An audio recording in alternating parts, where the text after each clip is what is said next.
After 10 years together, Claude Stevens and I were finally ending our long-distance relationship with an engagement. At the ceremony, his secretary swept her gaze over me from head to toe, a smile playing at the corners of her lips. "So you're the one from those overseas adult sites, aren't you? A different leading man in every video." She tilted her head, eyes glittering. "This is our first time meeting in person, but I have to say, your figure looks awfully familiar." I lifted my gaze, my voice cutting through the murmur of the crowd. "Are you certain that's where you've seen me?" The secretary flinched as if I'd slapped her, shrinking behind Claude with wide, wounded eyes. "I'm so sorry. I forgot people in that industry prefer to stay anonymous after they retire. I shouldn't have said anything." Claude's expression darkened instantly, his brow furrowed, but he was looking at me. "You must have the wrong person."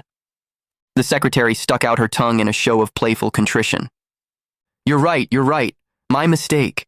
Your fiancé is far too elegant and refined to be one of those desperate attention seekers." Oh, we'd met before. I remembered her vividly, back when she'd been entertaining clients at a certain establishment overseas. A workplace injury had landed her in my hospital. I was the one who'd stitched her up. I wondered if she'd been taking the HIV medication I'd prescribed. Claude and I were the guests of honor tonight. Every eye in the room was fixed on us. The moment Emma Pruitt finished speaking, the entire banquet hall went silent. Guests exchanged knowing glances, their lips pressed together in barely concealed smirks, words hovering unspoken. A mutual friend rushed over, trying to smooth things over. "Don't be ridiculous. Candace James was studying medicine in Alderhaven.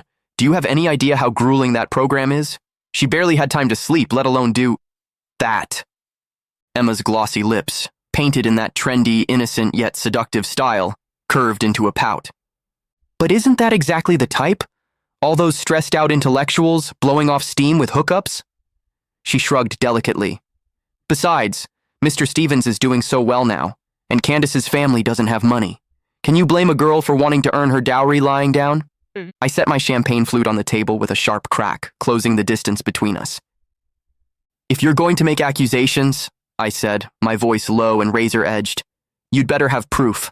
Otherwise, I will sue." Emma's hand flew to her mouth, her neck shrinking into her shoulders like a turtle retreating into its shell.